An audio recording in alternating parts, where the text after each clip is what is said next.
কয়েকদিন ধরে আমাদের দেশের রাজনীতিতে একটা নতুন বিষয় নিয়ে খুব আলোচনা হচ্ছে। সেই বিষয়টা হলো ডক্টর ইউনূস ব্রিটেন গিয়েছিলেন, সেখানে বিভিন্ন কারণে গিয়েছিলেন, কিন্তু অন্য কারণগুলো চাপা পড়ে গেছে, অন্য সাফল্য ব্যর্থতা সবই চাপা পড়ে গেছে। তারেক রহমানের সঙ্গে ওনার যে বৈঠক, সেই বৈঠকের ঘটনার যে খবর, সেই খবরের নিচে এবং তারেক রহমানের সঙ্গে ওনার একটা দ্বিপাক্ষিক 1-to-1 বৈঠক হয়েছে। সেই বৈঠকের পরে উনি ঈদের আগে যে ঘোষণা করেছিলেন যে নির্বাচন হবে এপ্রিলের প্রথমার্ধে যে কোনো দিন, সেই ঘোষণা থেকে 2 মাস এগিয়ে এনেছেন ডেটটা, বলেছেন যে ফেব্রুয়ারিতে হতে পারে, হবে তা বলে না, হতে পারে। এবং এটা বলার পর বিএনপির পক্ষ থেকে বেশ আনন্দ উল্লাস প্রকাশ করা হয়েছে। আবার জামাতের পক্ষ থেকে বলা হচ্ছে একটি মাত্র দলের সঙ্গে বৈঠক করে নির্বাচনের ডেট এভাবে পরিবর্তন করাটা তারা পছন্দ করেনি, এবং তার প্রতিবাদে তারা কিন্তু গতকালকে জাতীয় ঐক্যমত্য কমিশনের বৈঠকে পর্যন্ত তারা হাজির হয়নি। তো এই যে রাজনৈতিক কর্মকাণ্ডগুলো ঘটে যাচ্ছে, আবার এদিকে কেউ কেউ এটাও বলছেন যে ফেব্রুয়ারিতে যে নির্বাচন হবে সেরকম কোন নিশ্চিত কথা তো ওই যৌথ বিবৃতিতেও নেই, তাহলে বিএনপি এত খুশি হচ্ছে কেন? গতকালকে যেটা ঘটলো, বিএনপি স্থায়ী কমিটি তারা বলেছে তারা সরকারের সঙ্গে কোনো ধরনের বিরোধে যাবে না। এখন প্রশ্ন হচ্ছে, যদি তারা বিরোধে না যায়, তাহলে সরকার যদি কোনো গণবিরোধী কর্মকাণ্ড করে, তবুও কি তারা বিরোধে যাবে না? এক নির্বাচনের একটা আশ্বাস, ডেটের একটা আশ্বাস পেয়ে এত খুশি হয় এবং সবকিছুকে ত্যাগ করা, এটা কেন?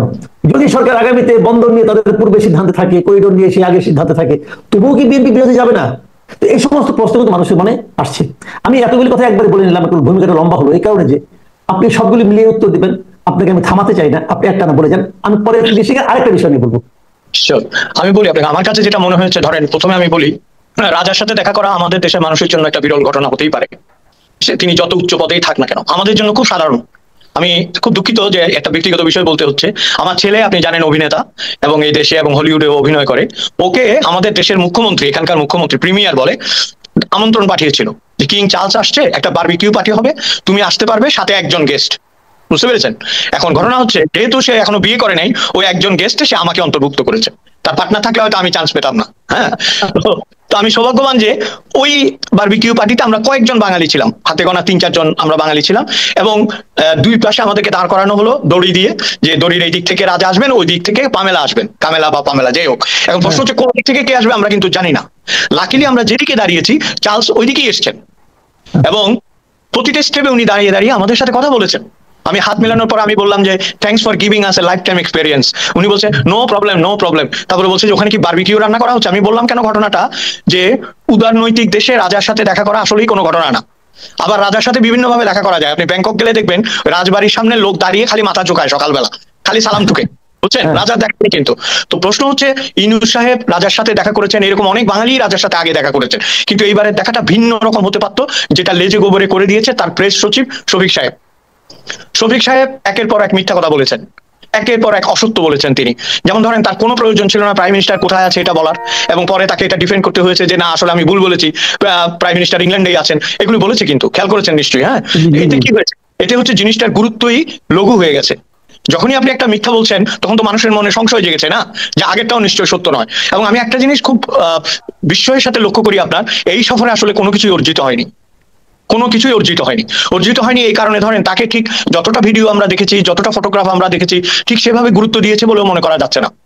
ঠিক সেইভাবে যে তার সাথে কথা হয়েছে, ইভেন ধরেন আমি যদি বলি, উনি আমাদের দেশের চিফ অ্যাডভাইজার, আমাদের তো একটা সম্মান থাকবে তার প্রতি। এবং তারা বসতেও পারেনি, আসলে তারা দাঁড়িয়েছিল স্ট্যান্ডিং, এবং সেখানে এসে উনি হাত মিলিয়েছেন, হাত মিলিয়ে দুই একটা কুশল বিনিময় করে চলে গেছেন। এখান থেকে তো কিছু অর্জিত হতে পারে না, তাই না?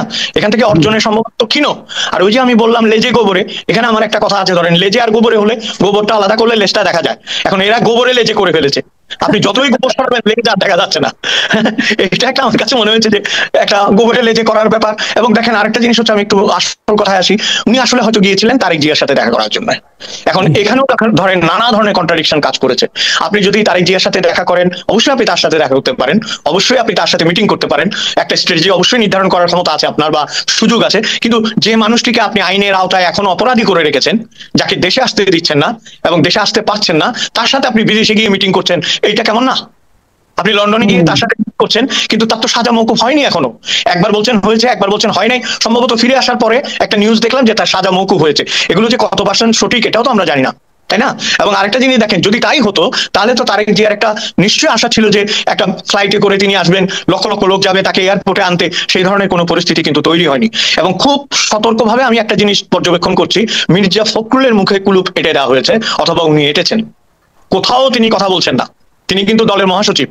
হ্যাঁ, এবং যেটা আপনি আমাকে এই আলোচনার সূত্রপাতে বললেন যে বিএনপি কি তাহলে বিরোধিতা করবে না, বিএনপি বিরোধিতা করছিল। বিরোধিতা করার পরে তাদের দুইজন সিনিয়র নেতাকে দল থেকে নোটিশ দেওয়া হয়েছে, আপনি নিশ্চয়ই দেখেছেন, তাদেরকে সতর্ক করা হয়েছে। এবং এই সতর্কের পরপরই বলা হয়েছে বেগম জিয়া চান না ডক্টর ইউনূসের সাথে বিএনপির কোনো ধরনের বিরোধিতা বা বৈষম্য বা কোনো ধরনের শত্রুতা থাকুক। এইটা চাউর হওয়ার পরেই দেখলাম মেরুকরণ শুরু হয়ে গেছে।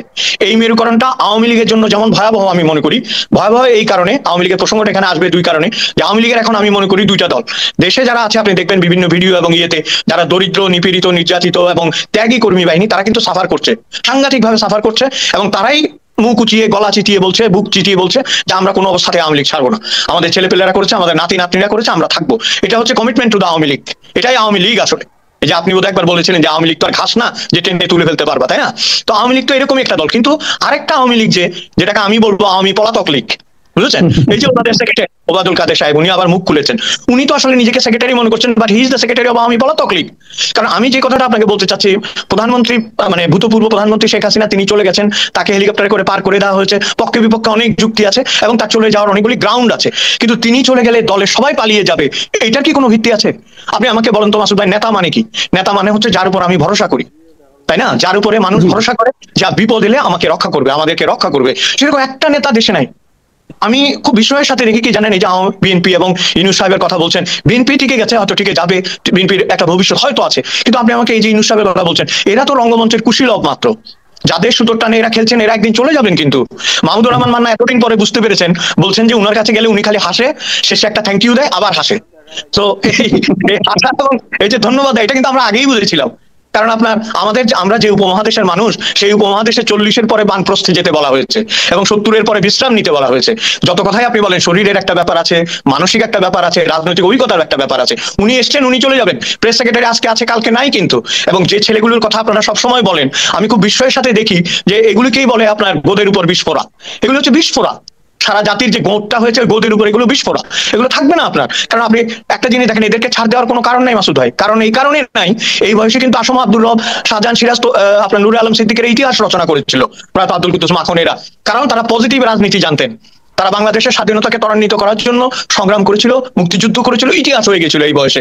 আপনি যদি শিল্প সাহিত্যে দেখেন, জন কিটস, সুকান্ত এই বয়সের আগেই মারা গেছে, কিন্তু আমাদেরকে উদ্বুদ্ধ করে দিয়ে গেছে।